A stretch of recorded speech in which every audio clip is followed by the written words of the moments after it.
Haleluya, jumpa lagi dengan saya, Pendeta Rio Panggabean, Oikumene Ministry Jakarta. Saat ini saya sedang berada di zona akuarium di Eco Park Batu Malang.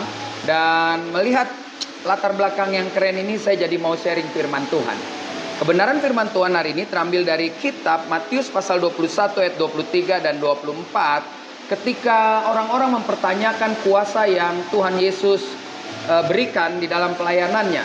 Demikian firman Tuhan di dalam kitab Matius 21, 23, 24. Lalu Yesus masuk ke bait suci Tuhan, dan ketika ia mengajar di situ, datanglah imam-imam kepala serta tua-tua bangsa Yahudi kepadanya dan bertanya, dengan kuasa manakah engkau melakukan hal itu? Dan siapakah yang memberikan kuasa itu kepadamu? Dan Yesus menjawab dengan sangat sederhana sekali. Jawab Yesus kepada mereka, aku juga akan mengajukan satu pertanyaan kepadamu.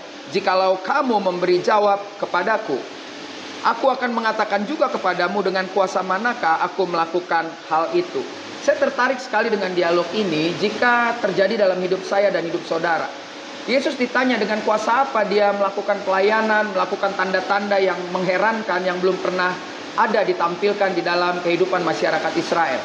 Hari ini mungkin saudara sudah mengalami pertobatan sama seperti yang saya alami. Dan orang mempertanyakan pertobatan saudara, mempertanyakan pertobatan saya. Kita semua dipertanyakan oleh dunia. Dan mungkin mereka akan bertanya, kamu serius bertobat? You serius melakukan hal-hal yang tidak masuk akal di zaman yang modern ini? Lalu ketika mereka bertanya, kenapa kamu berubah? Adalah baik kita belajar seperti yang firman Tuhan sampaikan.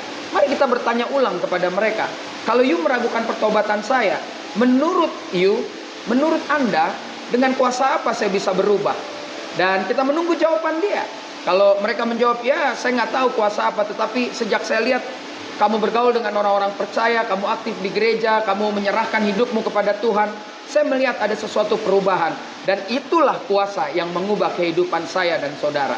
Jadi kalau dunia meragukan pertobatan kita, cukup dijawab, apa yang kau lihat perubahan terjadi dalam hidup saya dan hidup saudara? Apa yang kau lihat perubahan hidup kami orang-orang Kristen? Itulah kuasa yang mengubah kehidupan kamu. Jadi hari ini terjawab sudah. Orang yang ragu dengan pertobatan saudara dan saya, sudah ada jawabannya. Dengan kuasa Kristus Yesus, dia mengubah kehidupan saudara dan saya. Saya Pendeta Rio Panggabean, Oikumene Ministry Jakarta. Sampai jumpa pada perenungan berikutnya. Tuhan Yesus memberkati.